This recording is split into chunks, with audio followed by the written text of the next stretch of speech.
Introduction. The term organization is derived from word organism, which means a structure of body divided into parts that are held together by a fabric of relationship as one organic whole. Organization is the act of organizing or act of being organized. Definition of organization. Organization is a system of cooperative activities of two or more persons. Chester I. Bernard. Organization structure is a pattern of interrelated posts connected by line of delegated authority. Millard. Organization is a formal structure of authority through which work subdivisions are arranged, defined, and coordinated for a defined objective. Luther Gulick. Principles of Organization. 6 Principles by Henry Fayol, 1947. Baswantappa. 1. Hierarchy. 2. Span of control. 3. Integration versus disintegration. 4. Centralization versus decentralization. 5. Unity of command. 6. Delegation. 1. Hierarchy. It means the rule or control of the higher to lower. Any organization is like a pyramid protest at the base and tapering towards the top. In this pyramid there is hierarchy. Organization is essentially the division of functions among a given number of persons.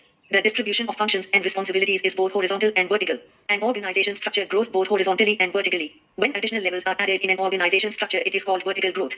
But when more functions or more positions are added without increasing the number of levels, it is called horizontal growth. Vertical distribution creates levels like top management, middle management, supervision, and the level of specific performance. Strictly speaking, these levels cannot be inherited superiority and inferiority. However, due to the difference in nature of responsibility of various levels, the difference in the salary scales as between different levels, and difference in the qualifications and qualities of the personnel manning various levels, superior-subordinate relationship does emerge in the organization.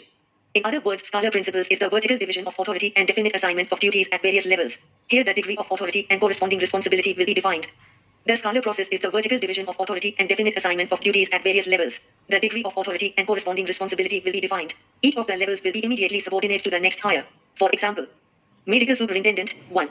Nursing superintendent, 1. Deputy nursing superintendent, 3. Assistant nursing superintendent, 6. Staff nurses, 30. Advantages of Scalar principles of hierarchy will include: it is an instrument of organizational integration and coherence. The Scalar chain serves as a channel of communication upwards and downwards.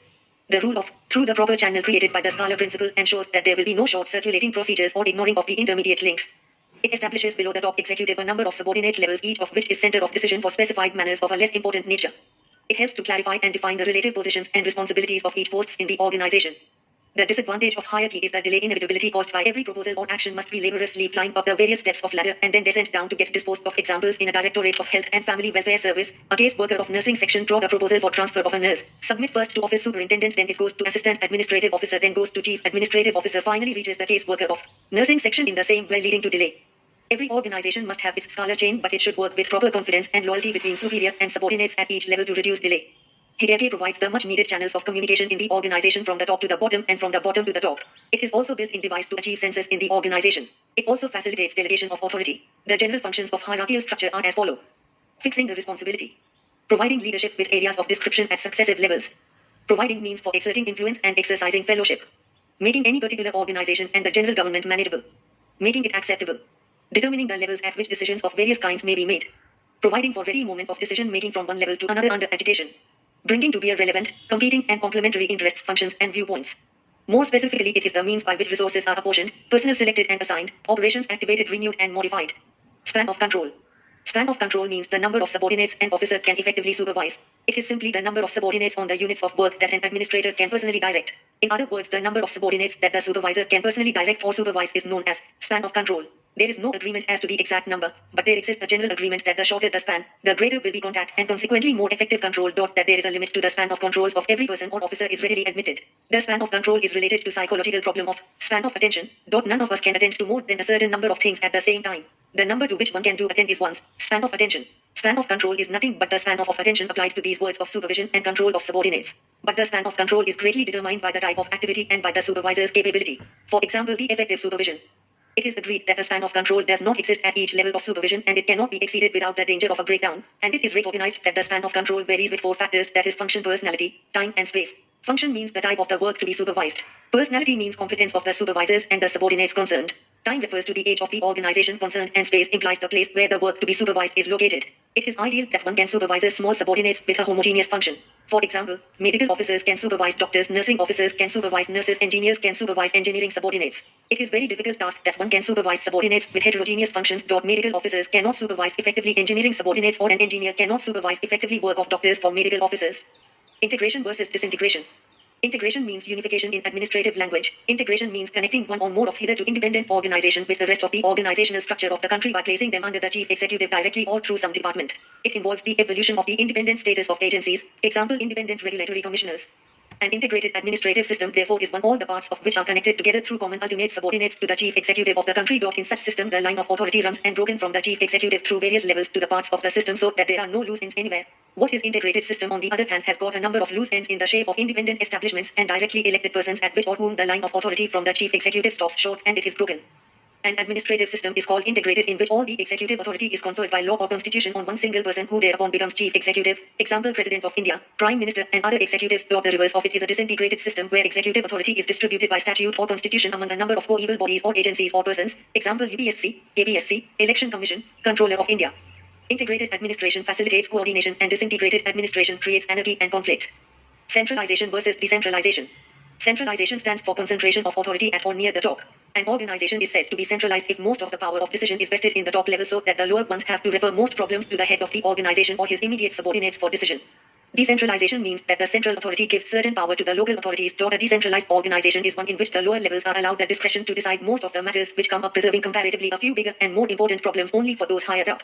Decentralization has 5 aspects, 2 of which are administrative, 1 political, 1 geographical and 1 functional. These are as follows. 1. Delegation of authority in such a way that large areas of discretion are entrusted to subordinate officers and comparatively few questions are referred to chief at the apex. 2. Broad grant of power to individual component parts of the organization and retention of only certain essential powers of control in the head office. 3. Much power in the hands of elective bodies and consider more participation in administration. 4. Freedom to field units or agencies away from headquarters and near to people.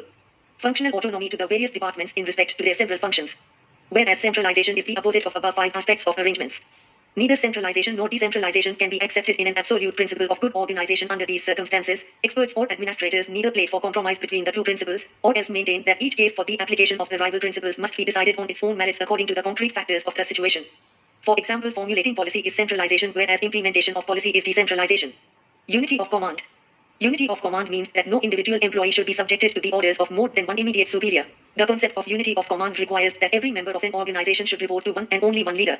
Henry Fayol is a great advocate of this principle, meant that an employee should receive orders from one superior only. When it is jeopardy, order disturbed and stability threatened, diversity of command may also result in the subordinates playing of one superior against another or other. All this may cause confusion and blurring of responsibility. It is true that command, orders or guidance should always come from one delegating supervisor, otherwise there are chances of shirking of duties, of abusing authority and of evading accountability. Theoretically, the principle of unity of command appears to be unassailable. In practice, it has some important exceptions to it. For example, an individual employee is frequently subjected to a dual control, that is, one administrative and other technical or professional. To quote, the head of the other professional colleges of the government has academic control by the universities and has administrative control by the respective government. Unity of command helps increasing coordination in the organization. Coordination means negatively the removal of conflicts, working at cross purposes and overlapping from administration. Positively, coordination's aim is to secure cooperation and teamwork among the numerous employees engaged in the work of the organization. Delegation.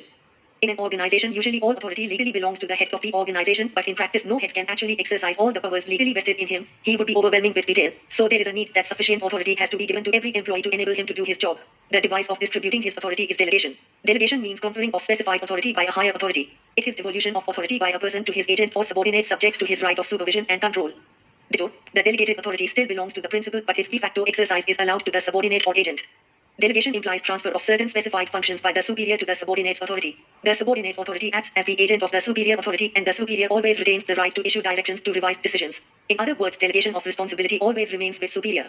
Delegation is the process of assigning responsibility and authority to co-worker and ensuring his accountability. One person constitutes only one manpower. Wherever a person's job grows beyond his capacity, his success lies in his ability to multiply himself through others. Delegation is the means by which he can share his duties with his immediate subordinates, and the process is continued until managerial work reaches supervisors and the operating work is assumed by operators. It is when an organization grows that the need for delegation arises, because one person or group of persons can no longer make all the decisions. Authority and responsibilities along with duties must therefore be divided. Delegation is one of the main ways of dividing and distributing authority. The extent of delegation of authority, however, is inversely related to the size and complexity of the organization. As an integral part of the organizing process, delegation has 3 essential aspects or dimensions. A. Assignment of duties and task. B. Grant of authority, power, right or permission. C. Creation of obligation or accountability. Assignment of duty. As one person cannot perform all the tasks, he must locate a part of his work to subordinates for the purpose of accomplishment by them. Grant of authority. If the delegated duty is to be discharged by subordinates, they must be entrusted with requisite authority for enabling them to make such work performance. While granting authority to subordinates, the executive some reverse authority should be retained with him for his own performance.